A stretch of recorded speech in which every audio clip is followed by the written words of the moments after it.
सनातन धर्म में श्री कृष्ण जन्माष्टमी का विशेष महत्व है। हिंदू धर्मशास्त्रों में 4 रात्रियों का विशेष महत्व बताया गया है।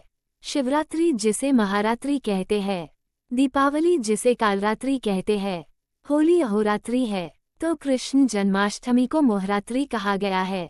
श्री कृष्ण जन्माष्टमी से संबंधित कई कथाएं प्रचलित हैं, जैसे भगवान श्री कृष्ण जन्म के संयोग मात्र से ही बंदीगृह के सभी बंधन स्वतः ही खुल गए, सभी पहरेदार घोर निद्रा में चले गए।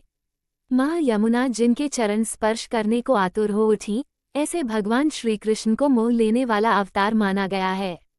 हिंदू पंचांग के अनुसार भाद्रपद मास के कृष्ण पक्ष की अष्टमी तिथि के दिन भगवान श्री कृष्ण जन्मोत्सव पर्व भारी उमंग के साथ मनाया जाता है। इस विशेष दिन पर रोहिणी नक्षत्र में भगवान श्री कृष्ण की उपासना करने से जातक को विशेष लाभ की प्राप्ति होती है।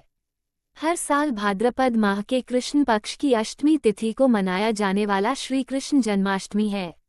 इस दिन लोग लड्डू गोपाल के रूप में उनकी पूजा करते हैं और कुछ व्रत उपवास रखकर श्री कृष्ण से विशेष प्रार्थना करते हैं।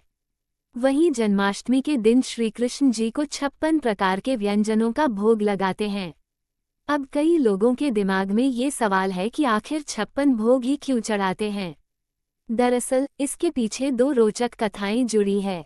प्रचलित कथाओं के अनुसार एक बार गोकुल की गोपियों ने श्री कृष्ण को पति रूप में पाने के लिए 1 माह तक लगातार यमुना नदी में स्नान किया और माता कात्यायनी की पूजा की ताकि श्री कृष्ण ही उन्हें पति रूप में मिले।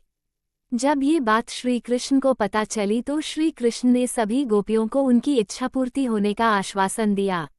इसी से खुश होकर गोपियों ने श्री कृष्ण के लिए अलग अलग 56 प्रकार के व्यंजन बनाए।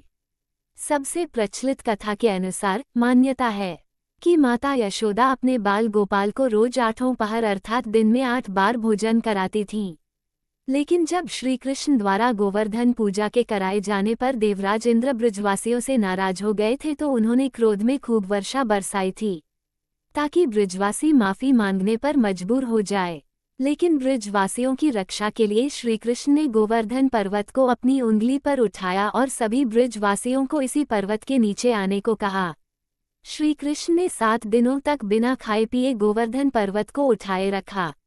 जब इंद्र को अपनी भूल का एहसास हुआ तो उन्होंने खुद क्षमा मांगी।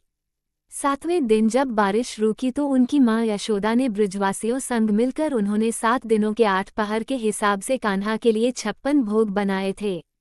तभी से श्री कृष्ण की पूजा में उन्हें 56 व्यंजनों का महाभोग लगाने की परंपरा है।